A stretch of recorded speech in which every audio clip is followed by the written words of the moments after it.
for our mishap last week. I was out of the office and completely forgot to stream in from outside. So here's our weekly rundown. I know that this isn't really super exciting coming from a lawyer, but all of this is pretty important stuff, especially in terms of compliance. I want to reiterate that cannabis is such an industry that non-compliance can equal criminal implications if not handled appropriately.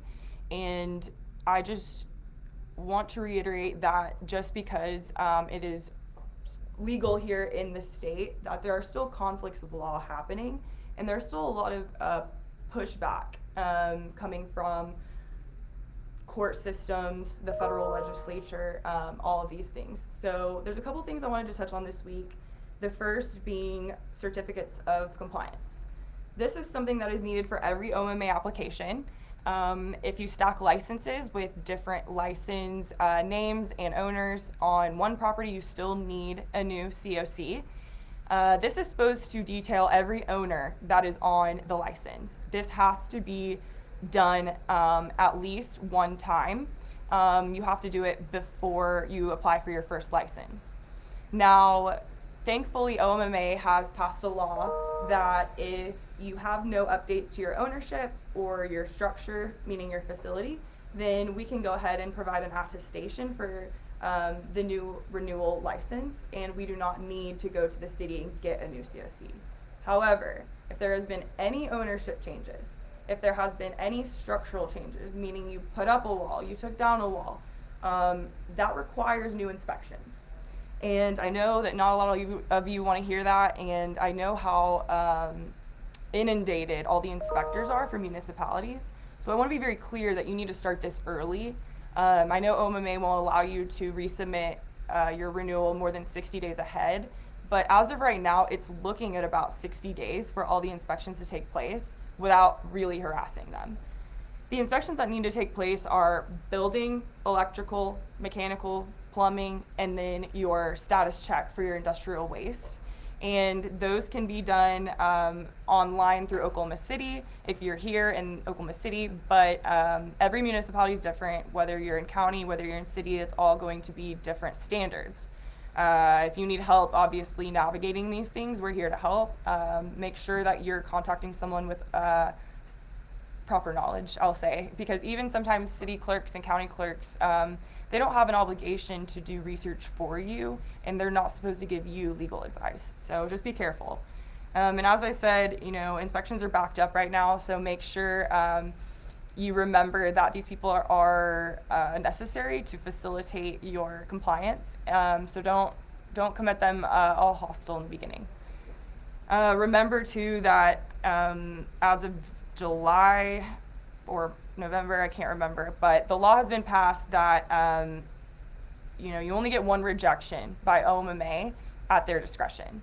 So we've experienced really lagging times with inspections for clients, and if that means that we need to submit that some of the inspections have been done but others haven't, then OMMA, at least on the cultivation side, has said that at least provide that you guys are attempting to be compliant and that all your inspections are scheduled, just so you can keep your license active. So COC is very important. It can be your biggest holdup if not done appropriately, and it can be very expensive if not done appropriately, and we need to backtrack and fix it. So let's make sure everyone has the knowledge they need to be successful. The second thing that I wanted to touch on today is really a sad topic, and that is license revocation. We work so hard, all of us, including you guys, to get these licenses. And, sometimes businesses fail, sometimes you want to transfer them. But one thing that we're noticing on our side of things is an influx of consultations because people/companies have received essentially a notice of hearing for their revocation of their OMMA license.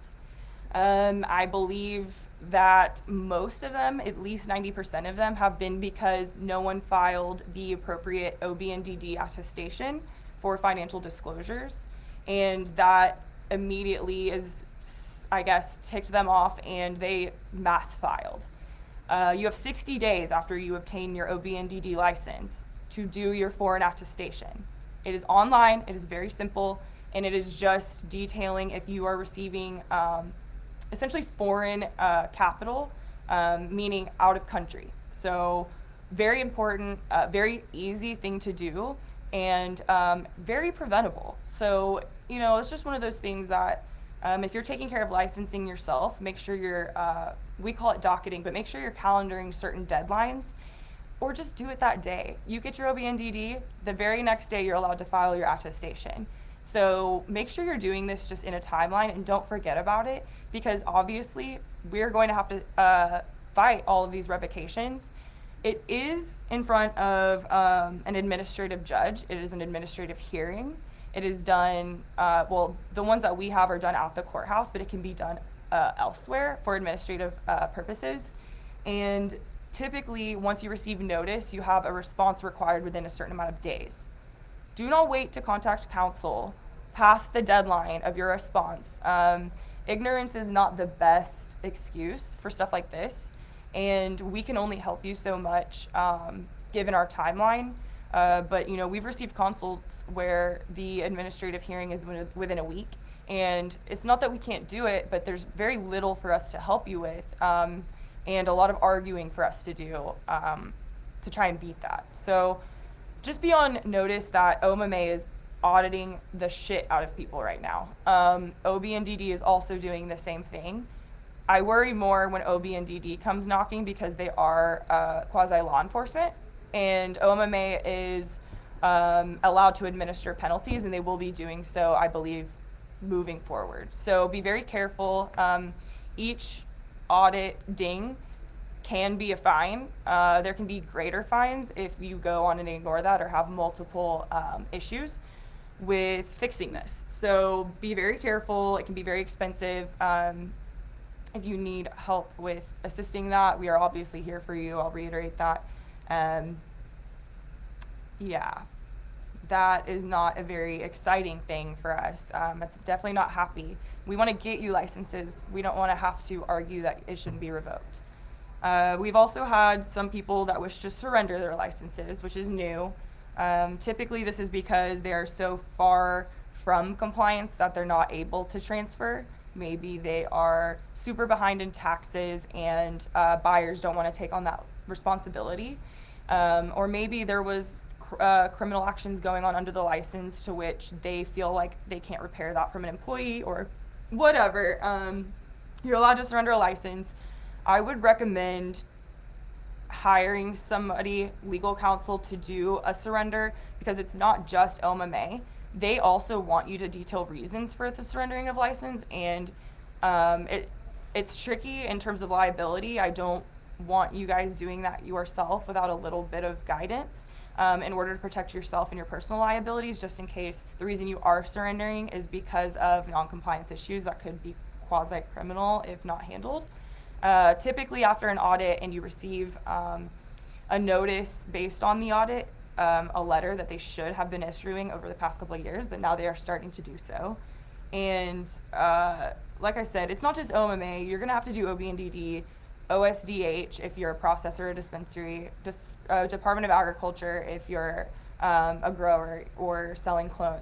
So there's a lot more licensing involved, and you also want to make sure that your tax people are involved in your closing of your business. We want to make sure that you're zeroed out at the end of the year, that your EINs match up, and that all of your business records are clean. All OMMA records need to be kept for 7 years, even if you surrender your license. So be very careful with that. Licensing is tricky, and there are exit plans and strategies that we can assist you with moving forward if that's so chosen by the company. Third thing I wanted to talk to you guys about today that you are going to notice in a lot of cannabis contracts is arbitration. Originally when I graduated law school, I thought arbitration, why would I agree to arbitration and forego my right to relief from the court system? Obviously, as I've become more knowledgeable of cannabis law across the world, there have been surprises in jurisdictions across the country where cannabis contracts are argued to be unenforceable because you're contracting a federally illegal substance. Yes, it is definitely an argument to be made. I would see that more on the federal jurisdiction side of things if you were in federal court. However, those are surprises that have came up, that arbitration is a very fantastic alternative for several reasons. And arbitration is different than mediation. Mediation is you have a third party come in, they're neutral, and whatever outcome the parties reach, if there is one, is non-binding. You can take it to the judge, they can enter an order or not. Typically after mediation, people take it to the court and it's fine.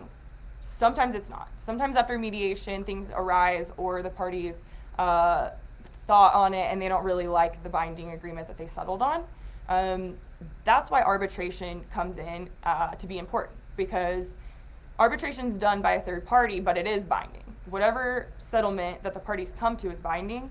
It's also confidential. It's not done in courtrooms, it's done in arbitration rooms. Parties can be together, they can be in separate rooms in the same building while this is happening, but arbitration is the most cost-effective way to reach a settlement or a judgment. The wheels of justice turn slowly. Litigating a matter in court may take years upon years upon years, depending on the money involved, the issues involved, the parties involved. There's a whole lot of factors that go into why litigation may take forever. You can compel mediation or arbitration if that was in your operating agreement, but the opposite party filed on you anyway. There's a lot of strategies in litigation and alternative dispute resolution that we can provide you in order to best fit your outcome, because a lot of the times you guys are arriving to litigation already having expended all your money or having not gotten paid and having expected to be paid. So you don't really have a whole lot of cash, to give lawyers at $5 to $8 grand a month for years. But you might be able to wrap that up in one cost for mediation or arbitration and completely save your time and significantly minimize your cost to both parties regarding attorney fees, court costs, settlement in the end, or not. This is a lot of information. I only touched on 3 topics, and this is just me running down essentially off of the top of my head the critical issues that we've come across this week. I want you guys to be very aware that the laws are changing rapidly. They're amending, they're adding new ones, new bills are being filed all the time, and there's new state questions for adult use. There's a lot of rumors around, so make sure whoever you're taking advice from is looking at the appropriate area, because what may have been true may not be true any longer. And what's true right now may not be the case 3 months from now. We just need to make sure that your companies are following the appropriate law for the time that we're in presently. And I realize that OMMA may not be doing that. I know that when new laws are proposed or whenever they're supposed to go into effect, that OMMA pretty much prepares for that a month ahead of time and enforces it, and that's not exactly proper, because even if it were retroactive, it hasn't gone into effect yet. However, you have to navigate these agency issues with a little bit of grace and kindness, even when you don't feel like it, because like I said, you need them. You need them to be on your side. You need them to get you licensed, and you definitely don't want them sniffing, down your back while you're in operations. It makes anyone nervous. So be very transparent with your attorneys, your compliance officers. Ask as many questions as you can from the appropriate sources. We are always here at Loud Legal. We have alternative dispute resolution experts. We have attorneys that are licensed in Oklahoma that can arbitrate and mediate or litigate if that's what you choose. We also can handle negotiations and assistance with your counsel if you feel like they're not detailed enough in cannabis compliance and that maybe they need a little assistance. Just make sure whoever you do hire is reputable.